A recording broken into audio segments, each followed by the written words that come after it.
Bonjour à tous, Amine Kili, je suis le directeur marketing de la société Decade.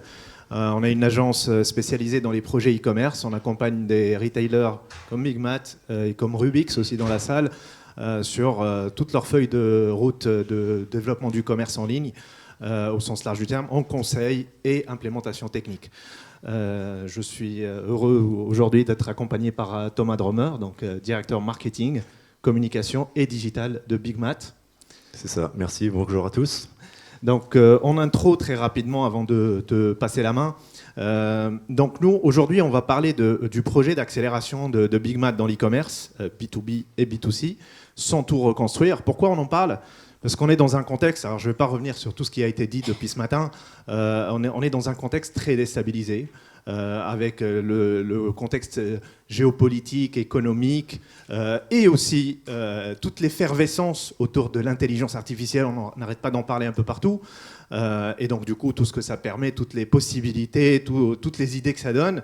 Il y a aussi l'effervescence aussi des solutions qui sont un petit peu tirées par l'IA, parce qu'on en voit émerger de partout des solutions spécialisées, verticalisées dans différents secteurs, dans l'enrichissement de la data, l'organisation, l'optimisation du moteur de recherche, l'optimisation du service client, etc. Il y a diverses solutions très intelligentes d'ailleurs. J'ai trouvé le cas d'usage de Choco particulièrement intéressant. Et face à ça, on se dit, on est aussi dans la réalité de l'e-commerce B2B, qui est un e-commerce, qui est un commerce très relationnel, avec une richesse souvent des règles métiers très particulières. Il y a une complexité dans les règles métiers qu'il faut aborder. Il y a des systèmes ERP multiples, souvent multi-pays, multi-enseignes, un réseau décentralisé parfois d'adhérents, etc. Et il faut faire face à tout ça avec méthode pour pouvoir avancer dans ces projets-là. Alors, on parle d'accélération dans l'e-commerce, ce n'est pas un sujet nouveau, mais nous, aujourd'hui, dans cette intervention, on va l'aborder avec un certain recul pour dire, finalement, pour réussir une accélération ou une transformation de l'entreprise, et on parle de transformation au sens large, pas que digital, on peut parler de transformation aussi qui prépare l'IA en quelque sorte. Pour réussir cette transformation-là, qu'est-ce qu'il faut ? Alors, en quelques mots, très rapidement, nous, on a la chance chez Decade d'avoir ce recul-là. On est une entreprise qui existe depuis 35 ans, donc on a beaucoup de vécu d'ingénierie technique et de solutions très complexes. On est venu dans l'e-commerce il y a une vingtaine d'années et aujourd'hui, on a un positionnement, on accompagne les entreprises sur des gros projets, sur de nombreuses années.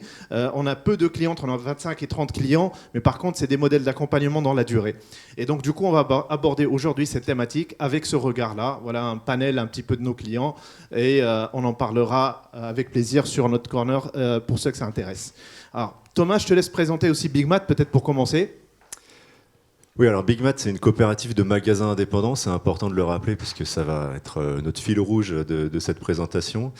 C'est une enseigne qui est présente dans 7 pays en Europe, on fait un peu plus de 3 milliards d'euros de chiffre d'affaires cette année et à peu près un peu plus de 1000 points de vente. Et sur ce panel-là, la France, sur la slide suivante, en fait la France c'est globalement un tiers des 7 pays. Donc on a 93 adhérents en France, qui font un peu plus d'1 milliard d'euros de chiffre d'affaires. Et sur ce chiffre d'affaires, on a 75% qui est réalisé par les pros, 25% sur les particuliers. C'est une moyenne, c'est fluctuant. On a certains adhérents qui ont des parts de chiffre d'affaires par le particulier qui est beaucoup plus important que ça. On peut aller jusqu'à 40% pour certains, qui représentent en fait localement simplement la GSB, en fonction de la zone sur laquelle ils sont situés. Mais si on prend une moyenne, c'est à peu près les 3/4 du chiffre d'affaires qui sont faits avec les clients pros. Et donc dans ce contexte-là, dans le contexte aussi qui est notre marché depuis 3 ans, qui est un marché extrêmement impacté par différentes crises, on a besoin d'aller chercher des relais de croissance, et notamment sur ces 25% de chiffre d'affaires sur le particulier, qui doivent augmenter pour pouvoir compenser autant que possible cette perte sur le client pro. D'où le projet d'accélération e-commerce. Donc on est en 2025, on peut se dire pourquoi ce projet d'accélération e-commerce arrive en 2025. Donc c'est une des raisons, c'est ce relais de croissance. Absolument. Alors on a une volonté d'aller sur le client particulier, enfin en tout cas d'augmenter cette part de chiffre d'affaires, mais il ne faut pas oublier que notre cible prioritaire, la cible stratégique, ça reste les clients pros. Donc quoi qu'on fasse sur ce sujet du particulier, il faut le faire avec suffisamment d'intelligence pour ne pas perdre le client pro, qui représente quand même les 3/4 du chiffre d'affaires. Donc il faut trouver des manières d'aborder cette cible-là de manière la plus fine possible, mais aussi bien en répondant à des attentes de clients pro qui sont, alors ça sur le sujet du digital, aujourd'hui absolument dépourvus de services. Chez Bigmat, on a très peu, en tout cas, de services centralisés sur le digital pour ces clients pro, et des initiatives du réseau qui commencent à se mettre en place auprès du client particulier. Donc là, l'enjeu, c'est aussi bien d'accélérer sur le pro, mais aussi d'arriver à mutualiser les initiatives de nos adhérents qui ne vont pas nous attendre, en gros, pour lancer des services pour le particulier. Donc finalement, face à cette situation de départ et cette volonté d'accélérer sur l'e-commerce, plusieurs scénarios étaient possibles. Des scénarios de construction de plateforme de zéro, de Big Bang, de changement en termes de plateforme en mode Big Bang, etc.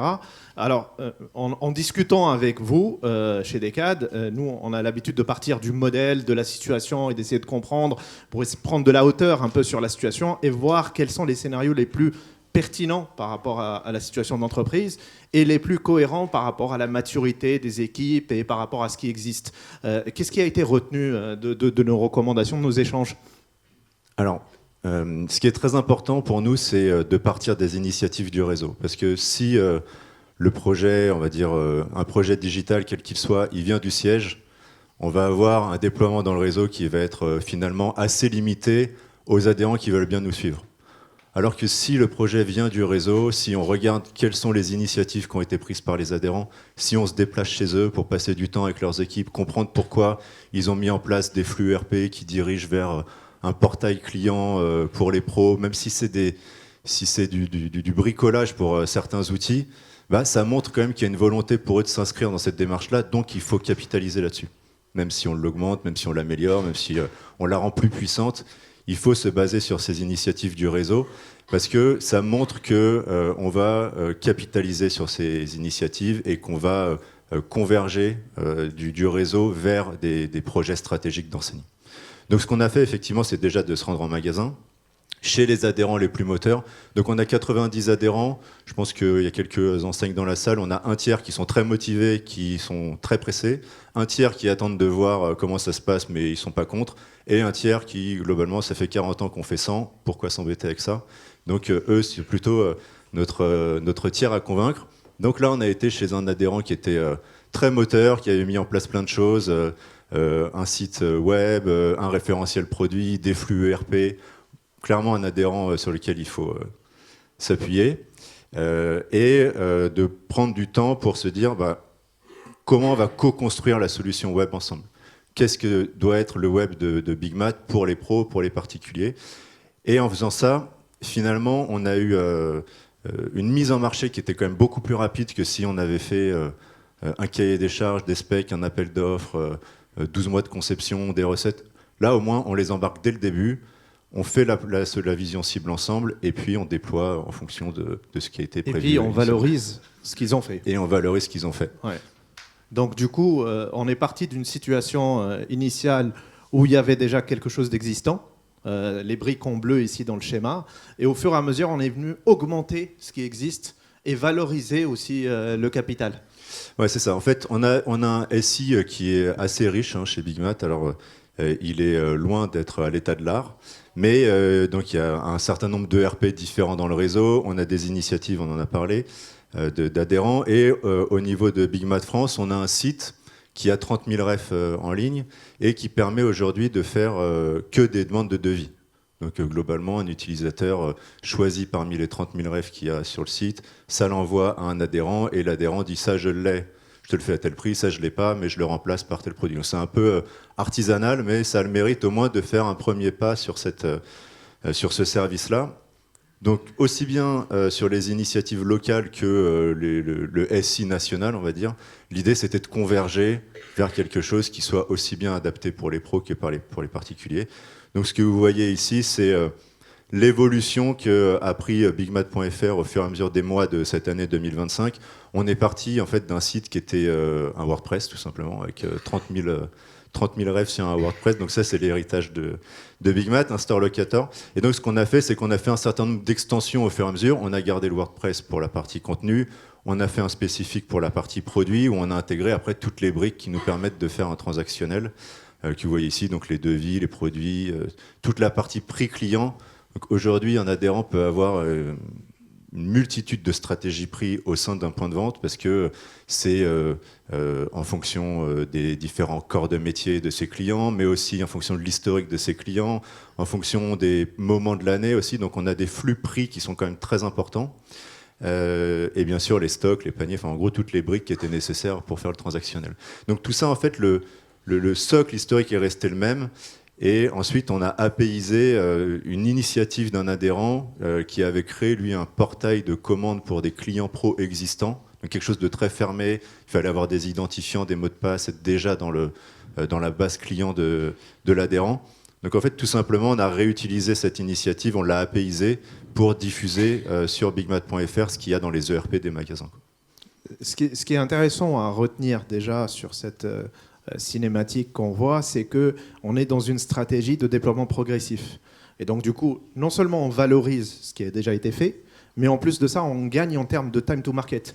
On n'est pas en train de rentrer dans un tunnel, un gros tunnel de refonte et d'atteindre et ça, quelle que soit la technologie, parce que ça peut être une plateforme du marché, une solution du marché, ou ça peut être autre chose. C'est la stratégie de déploiement qui compte là, finalement, qui est valorisée. Oui, exactement. En fait, un des enjeux qu'on avait, c'était de garder une dynamique avec les adhérents qui voulaient aller vite. Parce que si on avait lancé un projet de 18 mois ou 24 mois, on les aurait perdus en chemin. En gros, ils ont dit, mais en fait, nous, on n'a pas le temps d'attendre que vous travaillez au siège sur les quelconques projets avec des moments qui leur paraissent peut-être un peu flous. Même si on les intègre dans un appel d'offres, par exemple, ou dans des tests, eux, ils veulent de l'opérationnel, ils veulent du pragmatisme, ils veulent que ça avance et qu'à la limite, qu'on itère au fur et à mesure. Et c'est ce qu'on a fait. C'est-à-dire qu'on les a gardés dans une dynamique mutualisée, en leur faisant témoigner de leurs attentes, mais aussi en leur proposant des choses qui n'étaient pas forcément dans le périmètre initial. Et en fait, comme ça, ça nous a permis de les maintenir et surtout de les utiliser en tant qu'orateurs auprès de leurs autres adhérents, des autres adhérents du réseau, pour pouvoir aussi témoigner du projet qui était en cours. En fait, un des points la clé qu'on est en train d'évoquer, c'est que le projet finalement de replatforming n'est pas un projet technique. La technique, c'est vrai, c'est un moyen. Et nous, en tout cas chez Decad, on est une agence qui faisons 80% du temps des projets techniques. Mais les 20% restants, c'est ce qui oriente fondamentalement le projet. Donc on passe notre temps aussi à réfléchir avec nos clients sur la bonne orientation du projet. Pourquoi qu'est-ce que le client, il en est où elle en est où la maturité des équipes, où est-ce qu'on veut aller en termes d'ambition, quel est le modèle marchand. Et une fois qu'on conscientise et qu'on s'approprie la situation, on déploie progressivement la roadmap qui permet de transformer la situation en même temps qu'on réalise le projet technique, et pas l'inverse. On ne réalise pas un projet technique et on se dit, bon, maintenant, comment les autres vont se l'approprier. Et ça a été une clé importante, parce que finalement, la clé, on peut dire, une des clés du projet, c'est la co-construction avec le réseau. Et dans cette démarche-là, on a travaillé ensemble à choisir, comme tu l'as dit au début, à choisir les adhérents pilotes qui sont engagés, qui sont motivés, et à les associer, les impliquer, et à créer progressivement cet effet boule de neige. Oui, tout à fait. Alors, l'effet boule de neige, c'est clairement ce qu'on attend de 2026. Là, on a un premier pilote qui est déployé sur un panel de clients existants. Ça date de la semaine dernière, donc c'est très récent. Mais voilà, l'idée, c'est qu'on continue, même après avoir co-construit avec les adhérents, ou co-construit avec les clients existants, pour voir si les fonctionnalités elles correspondent bien, si les parcours sont valables. Parce qu'en fait, on a construit cette plateforme, comme je le disais en introduction, pour qu'elle puisse correspondre à 3/4 de notre chiffre d'affaires, c'est-à-dire les clients pros, mais qu'elle puisse aussi avoir un intérêt pour des clients particuliers. Donc on est bien sur une plateforme unique avec des parcours différents, avec des niveaux de contenu différents entre des pros qui sont en attente d'éléments quand même assez techniques et du particulier qui a plutôt besoin d'inspiration. Et cette plateforme, on l'a conçue aussi bien sur une partie vente en ligne, donc tout le parcours que vous connaissez et qu'on a vu sur la slide précédente, mais aussi sur une partie, on va dire, digitale pour les pros, qui va permettre à un client pro de retrouver ses devis, ses factures, ses bons de livraison, ses produits par chantier, etc. Chose qui était absolument inexistante chez Bigmat. Donc on arrive comme ça aussi bien à intégrer le client artisan dans le monde du digital en digitalisant, en dématérialisant d'ailleurs ses factures, etc. Et puis d'ouvrir la plateforme à une clientèle de clients particuliers qui était jusqu'à maintenant pas forcément pourvus avec ce type de service. Ouais. Et un troisième utilisateur de la plateforme, donc il y a les clients, il y a ce que tu viens de dire, mais il y a également aussi les forces de vente. Donc cette plateforme, elle est aussi à destination des forces de vente pour qu'eux aussi s'approprient le projet et le déploient. Absolument. Donc là, la partie force de vente, c'est effectivement une troisième cible qu'on peut adresser pour ce type de produit. C'est-à-dire qu'on va accompagner les forces de vente dans l'utilisation de la plateforme pour que, quand ils sont en relation avec leurs clients artisans, leur montrer comment fonctionne la plateforme, qu'ils puissent mettre des produits enregistrer des produits dans leur panier, par exemple, puis les aider à passer des commandes, par exemple des commandes automatisées si c'est des produits récurrents, pouvoir les classer par chantier, etc. Donc il n'y a pas qu'une notion de client, on va dire, externe à Bigmat, il y a aussi de l'interne avec comment les équipes s'approprient le digital, parce que c'est un bon levier aussi pour nous de former les équipes en point de vente pour que derrière ça génère aussi du chiffre sur la plateforme. Très bien. Donc, en conclusion, donc on a une prise de parole assez dense sur une quinzaine de minutes. C'est jamais assez évident de tout construire. Mais on a choisi cet axe-là de partage d'expérience. En conclusion, on va dire que finalement, ce qui a guidé ce projet-là, c'est d'accélérer sans renier ce qui a été fait, de valoriser l'existant et aussi de co-construire avec le réseau. Mais ces éléments-là, c'est pas une recette magique qui est applicable dans tous les contextes. C'est ce qu'on dit, nous, chez Decad. Il faut toujours repartir du modèle de l'enseigne, de sa situation et de son ambition pour pouvoir construire la bonne stratégie projet, choisir quels sont, quel est le périmètre qu'on va prototyper, qu'est-ce qu'on va mettre en place et à quel rythme on va le déployer pour onboarder les équipes et mobiliser les forces de l'entreprise. Merci beaucoup, Thomas. Merci à tous. Merci.